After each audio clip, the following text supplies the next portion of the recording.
Hello, everyone, and welcome to Rival Bros, a show where I get to gloat about Liverpool, Edip gets to cry about Manchester United, and everybody's happy that the cameras only show us from the waist up.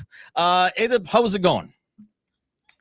Very well, thank you. I haven't brought any biber salçası by Keskek, so Okay, that this is was that like is that is basically our false next that is our promises. next that is our next win. But I'm very comfortable with the win and looking forward to this weekend since we only have one game to concentrate.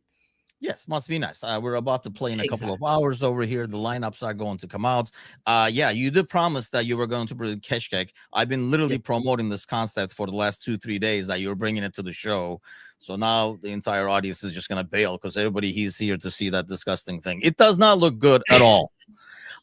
We went online with Angie and looked on YouTube a couple of recipes, and it's a hard watch just to see them make it. Boo is right, but to be honest, especially around here in the US right now, it's lunchtime, and the last thing you wanted to see, it'd be good for a diet. It would curb your appetite if you saw Keshkek That is live not on true. air. That is unfair. But you can add the tomato paste later on. It is a very Really, see, delicious the ones and I saw did nutritious, not have paste. delicious and nutritious uh, meal. And that's why people come to Rival Bros, from disgusting recipes to semi decent ones with green lentil and stuff that we covered during the watch along. But yeah, a lot of huge games this weekend. We'll talk about those, especially with the implications, because we talked a lot about it, obviously, during the live watch along we did for like Arsenal and City. But let's start with Liverpool Everton in terms of like some of the bigger games this weekend. First game, Merseyside derby. What did you make of it? Because I see a lot of like mixed takes on it from like actual Liverpool fans. Yeah, I think the Liverpool fans they were a little disappointed because of the way things ran in the game. It looked like a very comfortable win. It is the same with the Fenerbahce fans. I think I don't know how to put this luxury Fenerbahce fans, people who want to lay back and watch Yes. the Lean back game. and relax. Exactly, with a relaxing, and so people sort of ask me, "Can't we watch a game in peace?" Well, you don't have to watch a live game. Then you can watch anything. One you won 6-0 or whatever, 7-0. You can watch the reruns of that. I Uh, have actually watched that several times. I'm sure you I'm haven't, sure but it is. yeah. Yeah, I'm sure it is.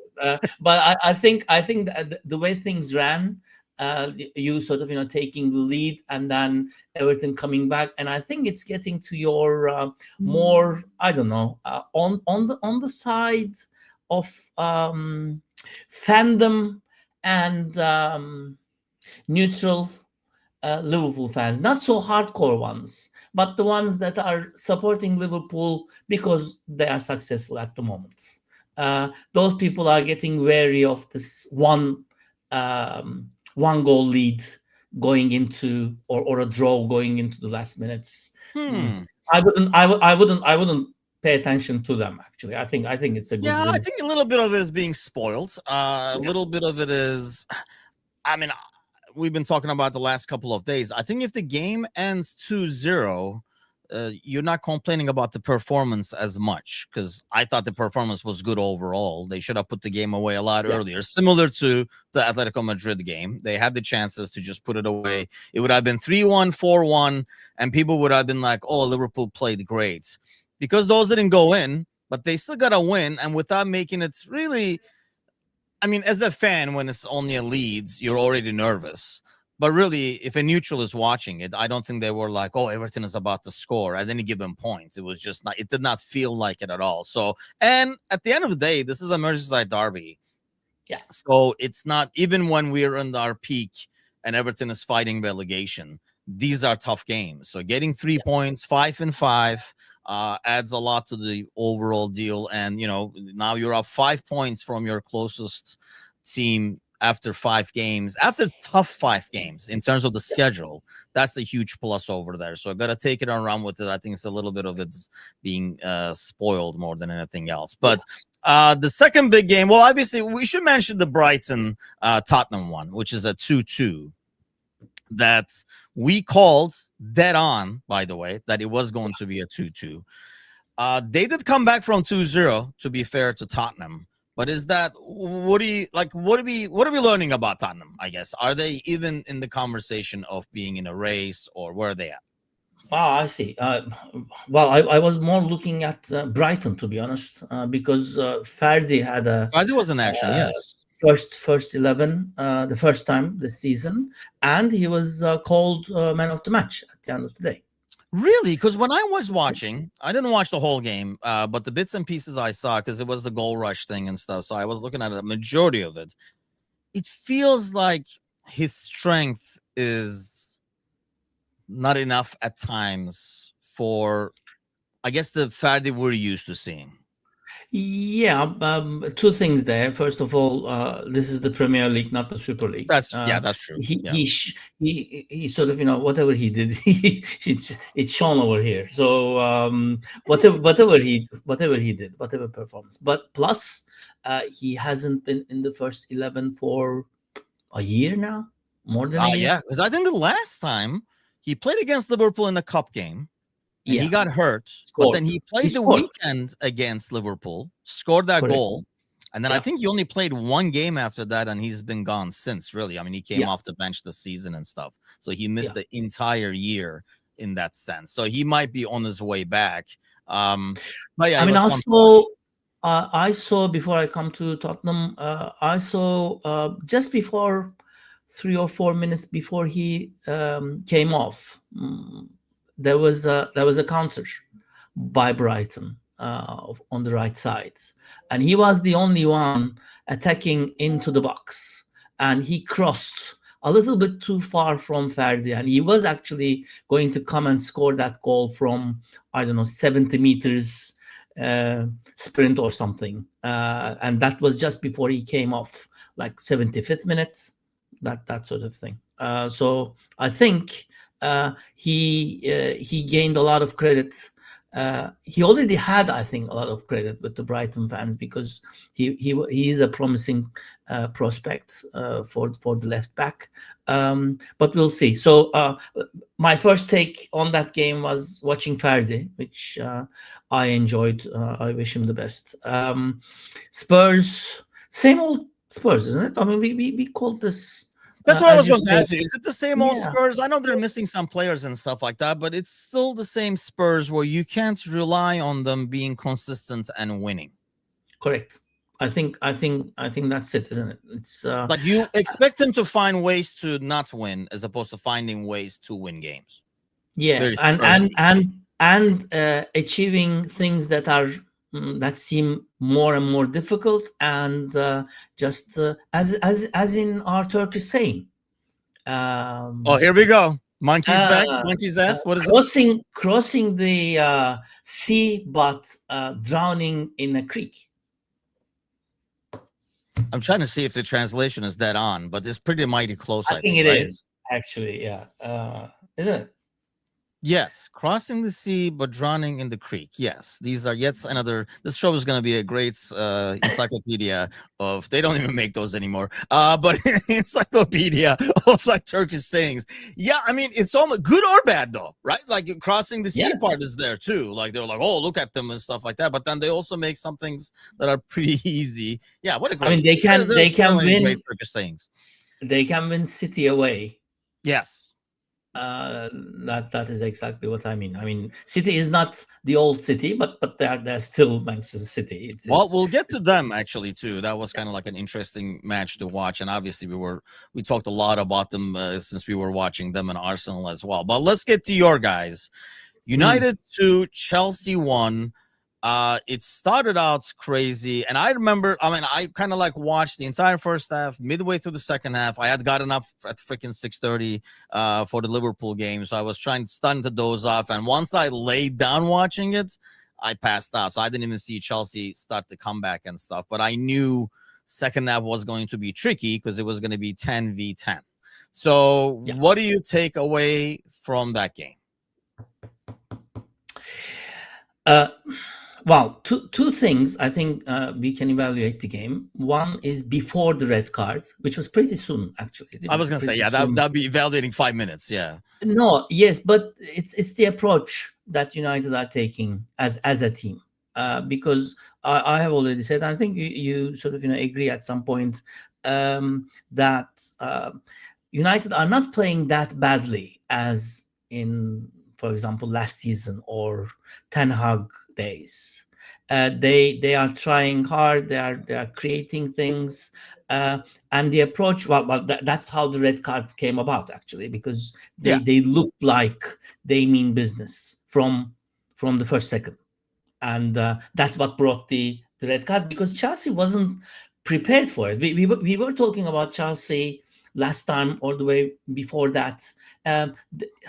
They seem like they are in the list for champions contenders, but they're not playing it, are they? They're not showing it. So that I'm surprised that Chelsea is surprised at the start of the game. So that is the first thing, because if it's 11-11, I think United would still be going for a win in that game.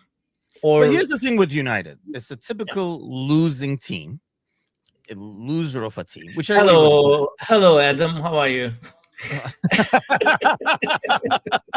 Join the party, Adam. Join the party. Yeah. No, I mean, in terms of, when I say loser, I don't mean just in general. I mean in terms of, a lot of like bad teams do this, right? Especially at home.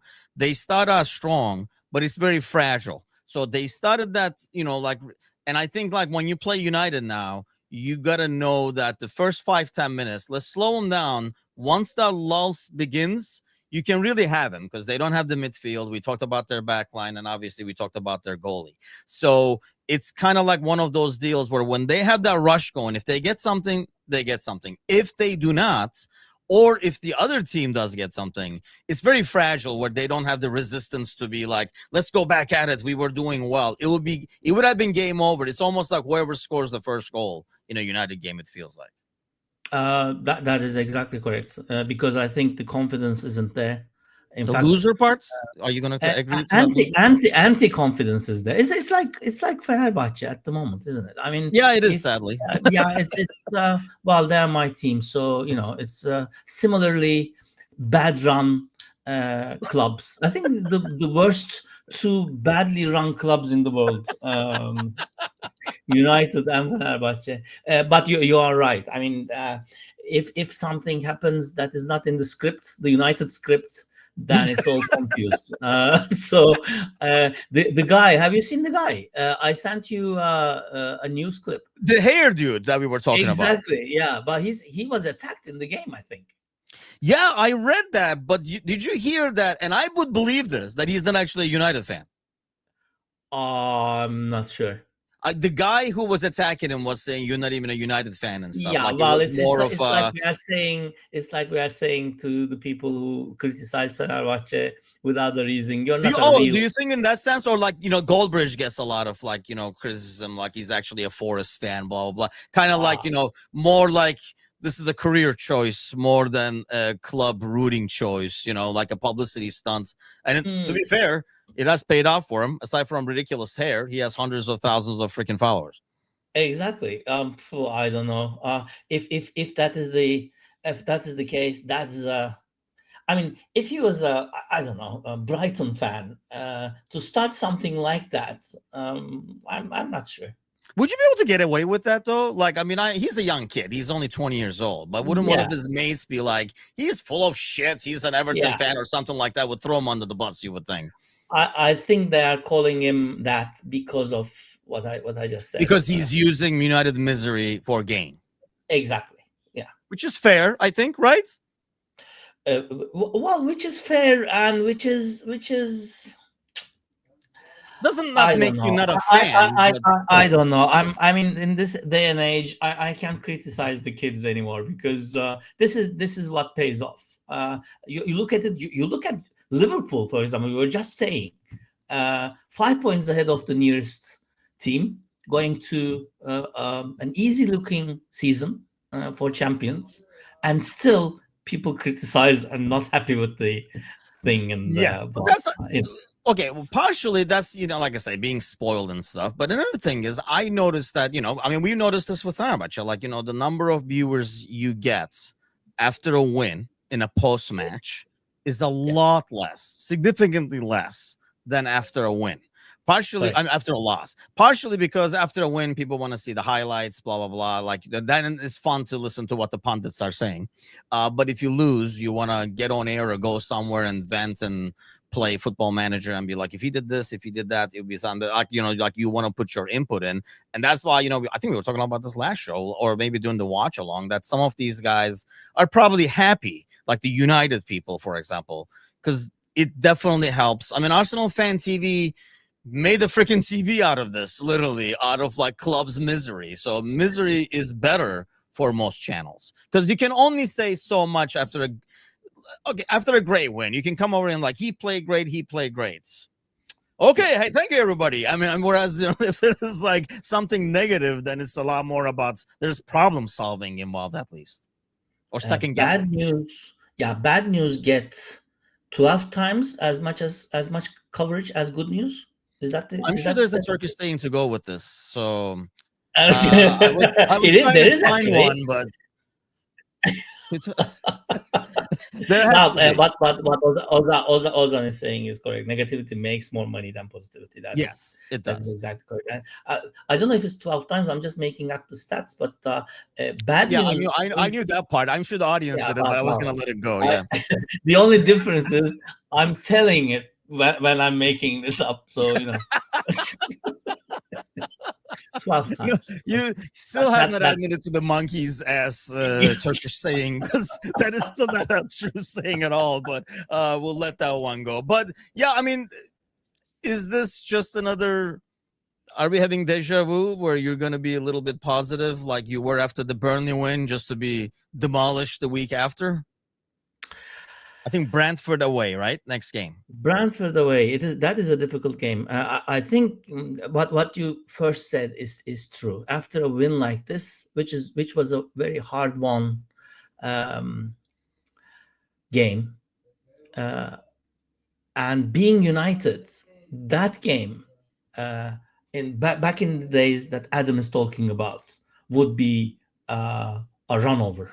It would be like the 8-2 Arsenal game or whatever.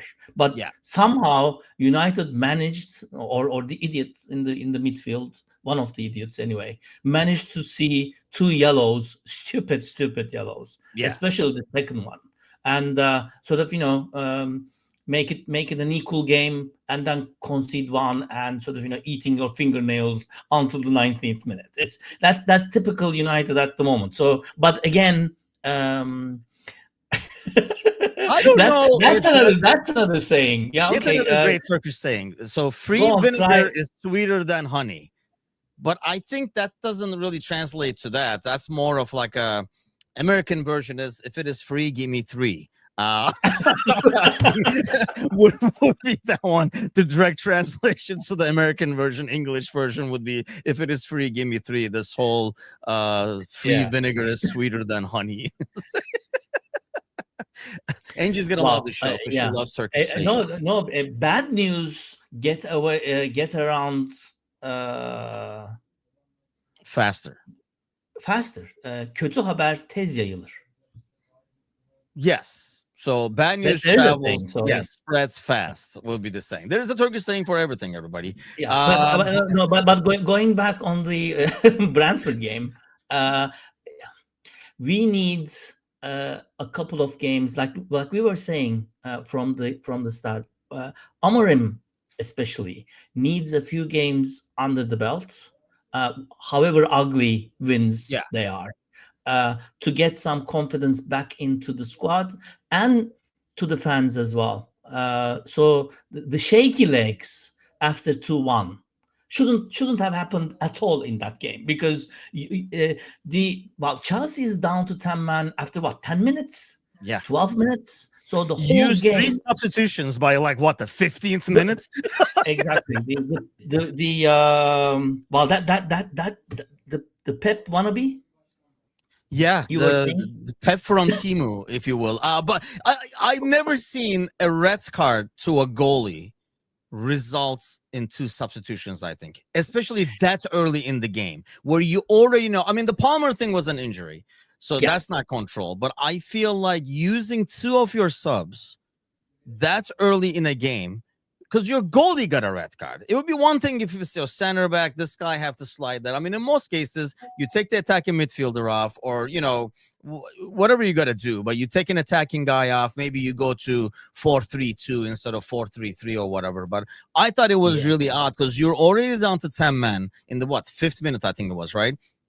yeah. So you're clearly going to be a lot more tired, and you will need those subs. Why you would use 2 of those subs right away is beyond me.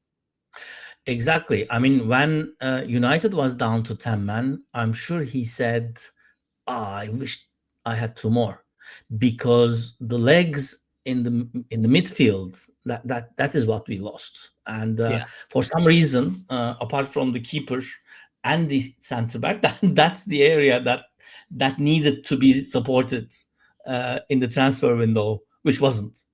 Yes. So that's the weakest part of United. And Casemiro, however stupid he is, he has a presence, an experience. He knows where to be most of the time, positioning and that sort of thing. So it was lucky for United.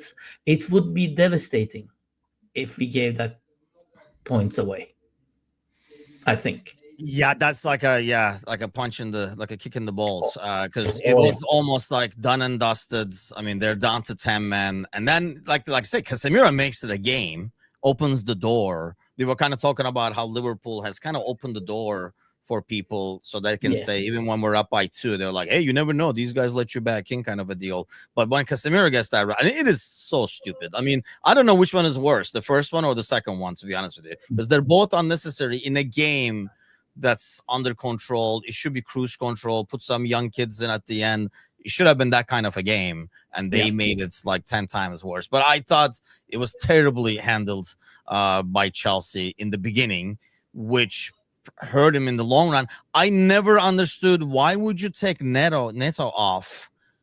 He I was know. the only guy with pace that can really threaten when you're outnumbered, especially. And then he would have paid off in the long run. Like, he took his entire. Yeah, I didn't understand. He went into damage control in the 5th minute, which makes no sense to me. It wasn't like it was 3-0 and they were down to 10 man. Let's quick control things. But it goes back to what I was saying in the beginning, because he was taken by surprise at the speed and the ferocity that United started that game, and he said, "My God, this is going to be 4 or 5 in the first half," and it could be. Yeah, but doesn't he not follow the Premier League? I know. 5-year-old kid will, like, you know what I mean? The 5-year-old kid will be like, dude, this is not gonna last. Don't worry about it. Like, no, I mean, especially having 4 or 5 in from that United, that would be a panicking situation. I think. I don't know. I don't know what. I guess like psychologically, you're like, holy cow, it's the bad enough we lost to United, and we got hammered by United. Adam says one thing I realized when I was young, when Liverpool was winning everything, is you take it for granted. But now, whatever we win, I just enjoy it now. Yes, you're kind of preaching to the choir for Edip over there, I think. I understand. I understand that very, very well. That is the same with me. I'm not enjoying it now, though. That is the difference. Yeah, I mean, that was, I don't know. Chelsea, in terms of potential, you look at the players on paper, and we talked about this. We talk about this for Fenerbahce. We talk about this with a lot of teams, right? And then now that FC 26 is out, if you get all those cards in Ultimate Team for Chelsea, it looks mighty good, but it does not always make a team. And more importantly, I think they're far from that. I mean, we'll talk about Arsenal City now, but we were talking about this, for example, for Arsenal, right? There is a huge step to go from 2 to 1 because you have to have the belief and stuff. Chelsea is not even there yet, and it feels like every time they get close to being at least there to take the next step, They changed 8 players again, so kind of go back down. I mean, they already lost points in 3 games this season, so I just don't see them. And they were not. I mean, Old Trafford away is always the tricky fixture, regardless of how bad United is, right? It's a tough place to go to and stuff like that. But I think they lost the points to Fulham, right? Let me pull it up real quick. I can't remember the other game. The first game. What was the first game? Let me pull it up real quick here. They drew home. Brentford away is what they drew, and Crystal Palace at home. Which, mind you, Crystal Palace is solid, but those are at home. You got to get those 3 points if you want to be in a title race, especially when you're going against Liverpool and Arsenal and stuff like that. But I agree with Adam. I think it was just I know it's early, it's week 5, but it's almost like nail in the coffin already in terms of a title race. Is it too many choices, you think? Too many choices, too many changes. I think it's great to have a deep squad, but you still have to have a base that you rotate out of. I mean, this whole pulling out 12 different, 11 different cards every game and like doing a team out there, regardless of how good the players are. I mean, you see it with Liverpool. I think Ozan was asking about Wirtz and stuff earlier. You see it with Liverpool, an established team with 2-3 changes. It takes time to click and make those adjustments. So that's the only concern I have about the game today in a couple of hours already when we go at Southampton. When you're throwing a ton of good players out there, but they never played together. So it's a whole different thing. Whereas they're going against an average team, a championship side, but they always play together. And they have probably more motivation, if you will, to keep going and stuff. So I think that's the problem with Chelsea. Just too many changes nonstop. Right when they were getting things right with Pochettino, they got rid of Pochettino. Which, okay, maybe you thought he was not the guy or whatever. So you bring this guy in, things are getting better, and then you change 8 players again. It wasn't that bad that you needed 8 players. You're in the Champions League and everything. So that's what I find. I mean, do you think that's part of it, I guess? Because when you look at Chelsea now, who's the veteran? Palmer? I think he is now, isn't he? Almost. Yeah, I mean, hold on. Let's look at the side that faced United in the starting 11. They had Joao Pedro, who just came over. Neto has been there 2 years. Estevao, however you pronounce his name, just came over. Palmer, Caicedo, and Fernandes are in midfield, which is probably a really excellent double pivot duo, if you think about it. Cucurella and his hair are on the left. Fofana, Chalobah in the middle. Reece James, I guess, but at this point... James, Cucurella is what, third season now? Who, Reece James? Cucurella is probably 3rd season or so. Yeah. They have a good keeper, to be honest. Sanchez? I think so. Well, better than Altay or what? Okay, I mean, we can have a better day than Altay in goal. I think that's been their best one of their problems, and they've had they had 7 goalies on the squad last year. Yeah, you couldn't combine them one to make one good goalie kind of a thing. They had Kepa. They spent the money on finding a good goalkeeper is not easy, people. And it's it's very important right here. Yeah, half their fan base. I mean, I don't blame him. Does he? If he wasn't, would you want him in United in your goal? I mean, wait, he's an improvement over Altay for the next decade. So. Would you want him in? I think so. Preferable to Altay. Because you have Altay now. Yes, that's that. I mean, if you compare it, you're comparing him to Onana. Then I mean, I'm just talking about for the next decade. Would you be like, we're setting goal, man? We got Sanchez. Onana plays for Trabzon now, so yes, again. No. I'm saying, but I'm giving you him as a goalie, and I'm saying, hey, he's going to be in your goal for the next decade. Would you take Sanchez? Decade? No, I wouldn't go that far. No. I mean, I don't even know his age, but you know what I mean, long term. To be honest, what Ozan says, yes, the fan base is stupid all the time. all fan bases have IQ below about 70 or something like that, because it's a fan base and they want a there's another one. It's in English as well, isn't it? Scapegoat. They that's sort of that's a word. I thought you were going to come up with a Turkish word. No, the thing is this: there is always it is the 97-3. Yes, that's correct. Well, we were saying what, 70-30? He was the one saying 70 97 to 30. He 3. is the one who said that. Yeah, I don't. No, the thing is, every fan base, if things, even when things are going okay, I mean, for example, with you, uh, for Fenerbahce, definitely, for example, there is a guy who everybody loves to hate and don't Yes. understand because they don't know football.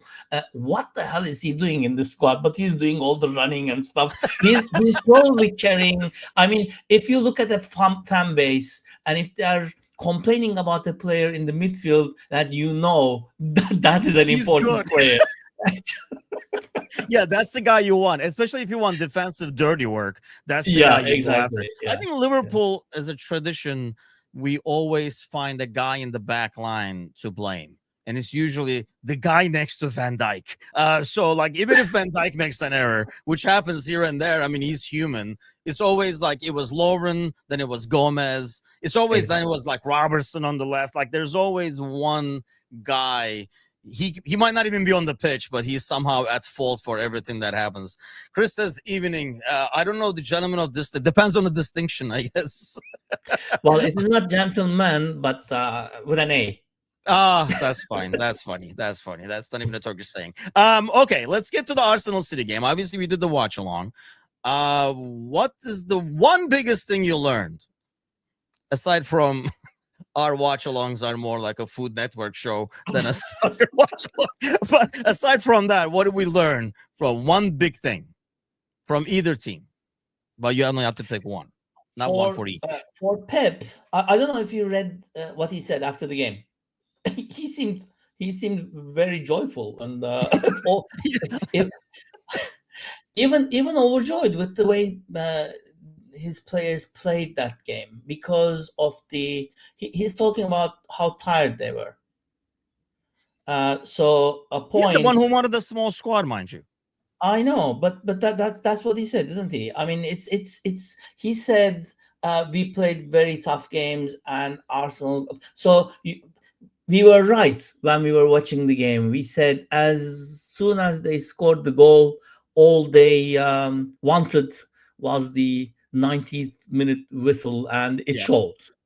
Yes. So I think the one thing Pep should have learned, but I don't think he did, is you could have played not with that mentality and still hold on to that win and maybe increase that because Arsenal was putting everything at them, and I don't think Pep. Uh, Looked to score more rather to protect the score. And I think the squad actually got the message, and that's what they did.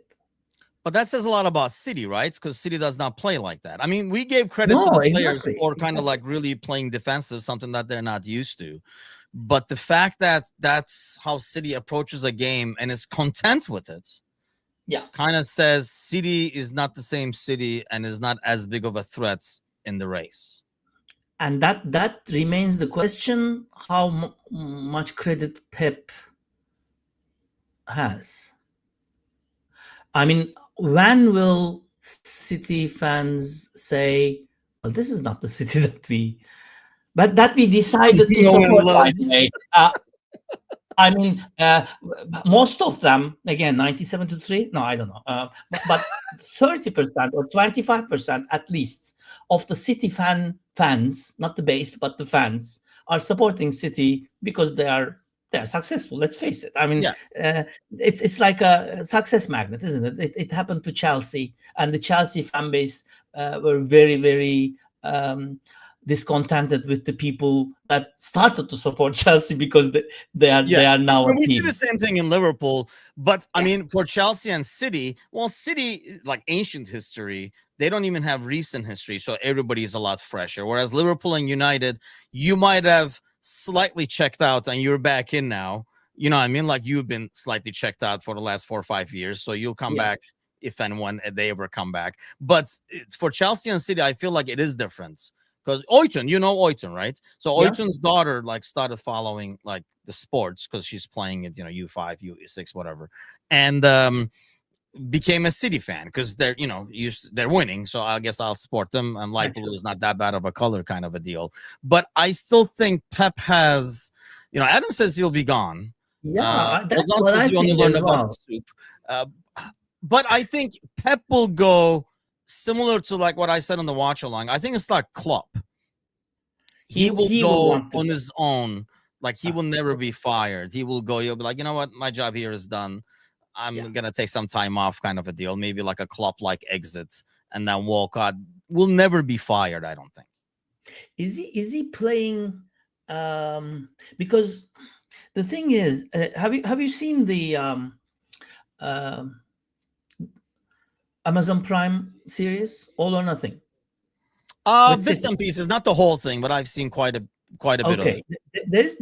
there's an episode there when Pep comes in to the locker room before the press conference and has a go at the players.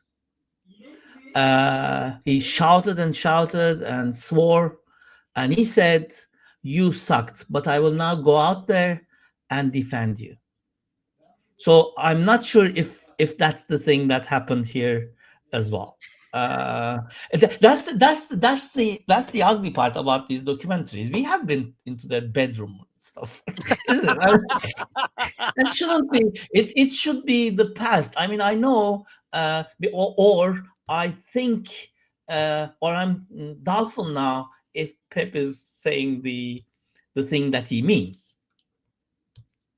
Oh yeah, I mean, a lot of these press conferences, there's like little subtle hints thrown in there. Yeah, I don't know about that. That's on Edip. He'll tell. That's another episode we'll do behind the paywall or something like that. No, but when I Talking about the bedroom. I mean bedroom, because if you are in a team, that room is your very private, isn't it? Okay, I thought you were gonna say that room is your bedroom, but yes, way to tweak that Well, at the end. Okay. it is the bedroom of the family. I mean, you don't barge in the bedroom of the couple that Knock you're on the door. visiting. Where There's is a your sock at bedroom? the Can I door. see your bedroom? If there's a sock at the That locker is the room one door, don't place. just barge in there. Like knock first. Like, No, what is this door? Can I sort of that is the thing, isn't it? I mean, it is sacred almost, because everything that is talked there or spoken to, or I mean, if you go back to the days when Adam was uh, hello, Mr. Azizi. come join, pile on. Yeah. Come on down. The days when we go back to like Adam saying, we heard about Ferguson's bedroom or United's bedroom way after everything was finished, like Yeah. what happened with Beckham and blah blah. But It's now like Vegas. we What happens there stays there. stays there, exactly. So it doesn't, apparently, because I mean Now it doesn't. that series alone, I mean, Mourinho's or Arteta's or Guardiola's bedrooms, we know how they think. I'm not sure if it serves them good or bad. I mean, Well, if I'm you were a assuming bad manager, because Klopp said if they did that, and they supposedly like did something towards the end once they knew who was leaving, because Klopp said that if that happens, if they agreed to something like that, he'd be gone. that's exactly what I mean, because Because I no think manager I would would be want too, because it does yeah. bring you the other side of that you don't want to show No, for the exactly. future as well. I think that's Because fair. it also affects the guys that will be joining your team, won't it? Yes. Because when you go like the Epstein files, exactly. Yeah, like we've seen this movie No, before. I think Kimmel is back tonight. Yeah, Kimmel is back tonight. Yes. Kimmel is back. So maybe your highness would sort of ban this show because it's The orange man, he doesn't even know what Liverpool. He can't even pronounce Liverpool. I think Adam says Pep is a good manager. I think the thing with Pep is, look, there is a huge difference. He gets a lot of criticism because he's always had a ton of money for the teams he's built. my thing for Pep in his defense, there's a lot of managers who have had a lot of money who have not won shit. I think the difference with Pep is, though, there's something. It's one thing to build a team. It's another thing to rebuild a team. Yeah. And I think we've seen that he can build a team, but it's up in air if he can rebuild a team. Rebuilding is more difficult because there are guys from the old regime still in there as you're doing the new one. Whereas you come in there, you come into a new club, you're like, hey, there's a new sheriff in town. You spend money, you bring your guys, and you might get rid of the old guys. Whereas now, I mean, I look at people like, like Gundogan and like Silva. Obviously, Gundogan is gone now and stuff, but there are guys who are still there from the old regime. So it's a bit harder to, I think, rebuild than build from scratch, especially given the money. Yeah, I think I hear Sir Alex has opened a course on that. So maybe Pep could take that. Why don't they give that course to managers of United right now? Just why won't the in the introductory managing 101 in terms of how to build a team, and then they'll get to the second chapter, like the macro. And he's, I mean, that is the thing, isn't it? I mean, I think it will be the same with City. If Pep stays on,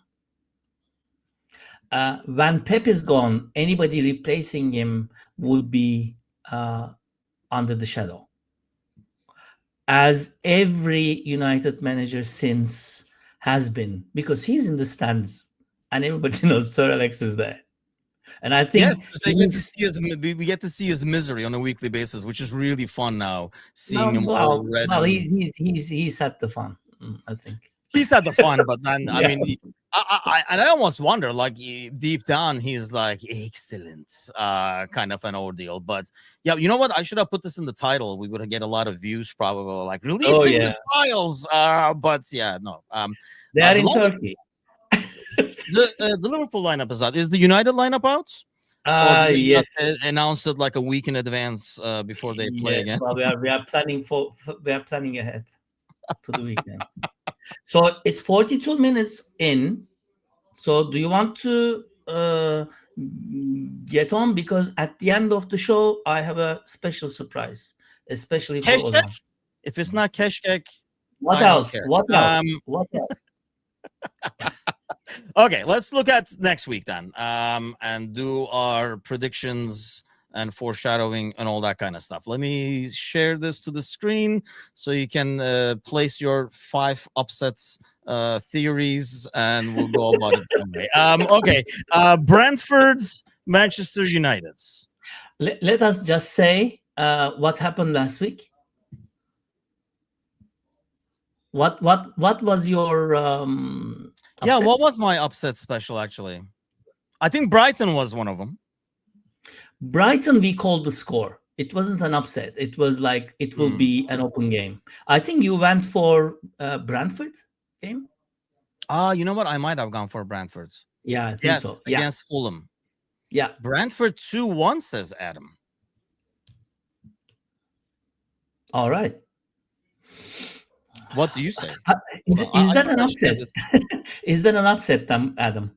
That is the thing, isn't it? I mean, that's what Dara was saying. How is it like not being a top 6 team? We are never not a top 6. It's not the number of points you get. It's the number of people who are still obsessed with I can't explain this to Dara. Dara constantly gives me crap on this, the top 6 concept, like the big 6 and stuff like that. Yeah. United will still be talked about, even if in joy, when they're like 14th and 15th and stuff like that. Whereas some teams, we just told you, they go into oblivion. Tony is going with a 2-2. What do you see happening? Is it going to be the reverse, the real? Will the real United stand up? I'm going with 1-2. 1-2, really? Okay. Yeah, that's a good point, though. I don't know which one is an upset. Exactly. That is a very good game, to be honest. That is the first game of the week, and I think that is one of the best games this week, definitely. Spoiler alert: I'm not going to be getting up at 6:30 to watch that crap. Well, I will be for you. Okay. Palace, Liverpool. That is a really tough away game, man. That is a really tough away game. But would that be an upset? A draw? Would that be an upset? I Or don't think are that's you a huge happy? upset. Or I would not be Are you like, happy? Are you happy with a draw? Are you I'm not guys happy happy with with a draw, but I'm not devastated with a draw, if that makes sense. I mean, if it was No. like Burnley, I'd be more disappointed with a Burnley away draw than Crystal Palace is always going to be a tough place to go for like any team to Mm. go to. So I would not be like, I'm sure there will be a lot of people on the ledge right away, but I would not be like devastated at all. I don't think it's a there are some points to lose that are not horrible points to lose. No. Palace away is probably one of them. Tony is going with the 2-2 again. I would think it would be a cagey game. I Not a was gonna say the 2-2, but same thing. I was gonna go with like a yeah, 1-1 at best. 1-1. Yeah, I think so. It's the Uh, only game I'm worried about. Yeah, I mean, look, it's one of those. If you win, it's a huge away win. I think that's the yeah, definition of it's not a horrible point loss. And here's another thing. I feel like we're not going against. It's not the season. It's not the Premier League of 2-3 years ago where it was City and Liverpool and you had to win every goddamn game. I don't think anybody is that dominant. So no, it's not a horrible point to lose. And maybe it helps that you're 5 points ahead. yeah. But then again, you don't want to Obvious. get comfortable saying that all the time either. But because I don't know who's. And here's another thing: Arsenal is going away to Newcastle. That is a good game again. That is a I good think game. I think they will. All the teams that look like, I mean, if you put that up again, Chelsea looks like a dangerous game, but they will win. City, it looks like a cagey one, but they will win. I think Chelsea and Man City will win this week, and so will Arsenal. Arsenal will win at Newcastle, huh? I think so. I think so. After that, because I don't know, but we haven't talked about this, to be honest. I don't know how the Arsenal fans or the Arsenal team actually felt after that, because they came back and they fought very hard to come back. They tried everything and they never gave up, and that should, although they didn't win, that is a game which felt like winning, I think, because they came back and saved the points. What do you think? No, I mean, look, Arsenal fan TV is not the gauge of fans, but what I see No, no, online no. and like like people who hop on the suddenly and like in the chat and say something and stuff, it sounds like if they lost, if it wasn't for that last minute goal, and we talked about this, they would be up in arms and the pitchforks would have come out instantly. Yeah, The pitchforks were coming out and then they saw the goal go in, so they laid it down, but it's within an arm's reach. So if they lose to Newcastle, they'll pick the pitchfork right back up. I think the disappointment comes from Arteta traditionally playing these games like this and never going out to beat somebody, whether it's yeah, City, whether it's Liverpool. It's always like, let's not lose first. If we win, correct, it's a bonus. I don't correct. think you win titles that way. And I think even if you do win titles that way, back in the day with Mourinho and stuff, it is not right now. It's not the way to go. It feels like, especially for a team who keeps coming in seconds. They want the next step, and the next step is not, let's not lose. The other thing which happens to Fenerbahce now, you guys win 90 plus 8, 90 plus 10. Yeah. These guys will not lose a point, or they will not drop a point. Is the psychology, and so you can't not win. Yes. So if you go for win for every game, for example, let me ask you this: if Arsenal drew like 1-1, like Adam says, but you lose at Pulse, would the folks come out again? I think No, it depends they on would still be right your next to performance them. as well. They would They still be look right at you. next to them. I don't think they would come out because they were like, oh, we gained a week like a point Exactly. closer. That's what I mean. That's what But I mean. you're a week further, and both team, now the Crystal Palace away game is off the schedule, is the way I will look at it. Yeah. Okay. No, exactly, because you have 5 points on them. Yes. I That's the mean, thing. yeah, it's way too early, but I think it's just like a trend and a mood you set where you Sure. have one team who's kind of afraid of its own shadow sometimes and wants to play it safe. But instead it is I don't know, like what you're saying is right too. You're going against Liverpool, who are finding ways to win. And I think that's kind of discouraging because you're like, I mean, we had that, with City for so many times. You keep winning, they keep winning. So the moment you drop points, I think that's another thing. Like 5 points normally, maybe it would not be, but when the other team is 5-5, and the way they're winning, finding ways to win, the fixtures they're winning, including beating you, yeah, it's kind of like sets a negative tone. Let me give you the lineup real quick. Not that you care, but it's exactly what we predicted minus I think we all wanted to see Wirtz, and it is Neoni instead, so that's, which is fine. I think he's, let me see if he's on the bench. Ekitike, no. Wirtz is Okay, not even on the bench. since you're talking about a shitty game that you're about to play, I'm just going to break for 1 minute and bring what Ozan has been looking for. Oh, bring it on. Let's do this. Okay. Yeah, I mean, I don't know. Not having Wirtz over there is kind of I don't want to say a bummer. That's kind of strong word. But you look at the bench. Bradley is there. Kirkus is there. Because I do think Adam says, I didn't think it was going to be Bradley, Adam, just because he played the weekend, and I think he's ready to play back-to-back games yet. So kind of expect the Frimpong. Having said that, I don't see a Frimpong going 90 minutes either. So probably you're going to see Bradley coming in at 60 for him. Probably the same thing for Kirkus coming in for like Robertson. But everybody else, aside from Ekitike, are some young kids. So the starting 11 is going to have to take care of business over there. So, but I don't know. It's a pretty good lineup when you look at it. It's an interesting lineup. Hey, you want chances? Here are your chances for Rio, for Chiesa, and stuff like that. Go do your thing. I mean, that's the deal I think we're facing over there. They're going to have to take care of business and show slots. And I mean, not us. I don't think they care about what we think, but show slot that, they deserve more minutes and they can do this when they come on and stuff like that. So it's an interesting lineup. I would have liked to see like maybe at least like Wirtz on the bench or something. But at the same time, look, with Isak being there, it's very clear that Isak needs minutes. I don't know. Like I thought about this afterwards, that if you put Wirtz in there, I don't know if it sends a message like, yeah, you need more work, kid. Whereas that might be a negative message to send for a guy trying to build his confidence. And then we'll talk about United's Cup game. I don't know, sometime next year probably.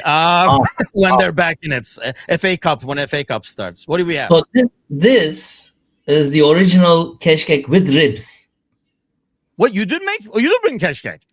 Exactly. There you go. Nothing is too far away from this. This is Keskek. I mean, that's not helping. They have put some what is nohut? Chickpeas. That's part of the deal, by the way. The chickpeas, yes, it is part of the deal. Yes, and ribs on top. And it's, I mean, can you bring it closer to the camera so people can see how disgusting it is? Because you can't tell. It looks normal from here. It looks semi-appetizing from here, and it's not. Well, I don't know if I'm going to do this. There you go. Yeah, bring that thing closer to the camera. Yeah, okay. Like, I'll tell you guys what it is. It's basically like wheat and chickpeas, but the problem with this is they're like smashed into a mushy texture as well. So how does it? Did you try it yet, or this is going to be your first? I'm trying it now. Okay, let's see if you make it to the end of the show. Wow, thanks, Ozan. This is the second time I'm having it in my life. This one is for United. I don't stand sincerity on that one. Yeah, thanks, Ozan. It's more like what it sounded like. Thank you, Ozan. Thanks for nothing. Okay, upset special. Let's do this. Well, I'm not going for an upset for anybody except Tottenham. So Wolves is an upset? Yeah. I'm expecting a draw. I think that is an upset. The first point, that is an upset. That is definitely an upset. That is the thing, isn't it? I mean, this is what we say about management, because they don't stand behind their managers. Just as tasty. Yeah. As always. And they signed a 3-year deal with him, 4 games and 0 points. So to get the message to the players, you are with this guy. We are not sending this guy away. And they For lost Vitor, again. you're So, saying. Yeah, fun fact, by the way. So for those of you who don't know, I mean, Vitor obviously known from Fenerbahce and stuff. And when he signed an extension, and when they went up 1-0, Edip was like, "See, this is what you do. You sign the guy to an extension, so the players know he's not going anywhere." And then by the time I saw that message and looked at the score, they were losing 2-1. So I'm like, well, apparently Wolves are not going anywhere either with this dude. I found that like an odd move, to be honest with you. That's, I mean, yeah. if you're a Wolves fan, that has to be like, what? Because it's not like you're going to change the squad between now and January. No. So they are saying paste will, I mean, nothing can make it worse. Anything to distract you from the taste. So no, try some pepper paste. This tastes real good, by the way. Actually, thank you. Really? It doesn't look $1 million, but it tastes like It looks like some changes. Not $1 million, but 10,000. Let's say. Okay, I'll go. Is Bournemouth an upset or not really? Not really, no. Okay, Bournemouth not winning could be an upset. No, Leeds at home is trickier, like a tougher place to go to. I'll go. Okay, if we're doing really upsets, you know what? I'm going Fulham. Fulham against Villa. Fulham winning at Birmingham. Yeah, why not? Okay. I mean, Villa can't score, for God's sakes. They only score 1 goal the whole season. Does Edip have he's at his own cooking show? No, no. No, for thank God, eating show rather. For the safety of the internet, he doesn't have a solo show, but we do a podcast for Fenerbahce actually as well, where we just bitch and moan and cry because that's what we can do. It's like the unite. Edip lives a double life in that sense because he gets the worst of both worlds. Unfortunately, I'm consistent. I'm consistent. At least I get some joy from the Liverpool world over here, whereas Fenerbahce are not doing so hot. But yeah, we do a lot of. If you join our live watch along anytime, there's going to be a lot of food talk and a lot of Turkish sayings to learn. But okay, so you're going with. I'm going with West Ham, and you're going with Wolves for upsets for the week. Our boy Vitor, yes, Vitor. If we do, but Dara is available if you do a show. I don't know in what capacity or what he wants. He wants to eat or cook or what, but you guys figure that out amongst yourselves. But Everton is playing West Ham at home. I almost went with that, but I don't trust West Ham. No, they were in my list to go down. Yes, and they are. You know, they have started very well. They're making strides, yes, in that list over there. But hey, that'll be it for us this week because some of us have to go watch a game, but some of us don't. So good luck to Liverpool. I'll see you guys first thing tomorrow morning. But do tune in for the panel show tonight. And yes, don't leave home without it. Keskek. Exactly. Yeah, don't. Just me and the Keskek says see you next week. See you guys.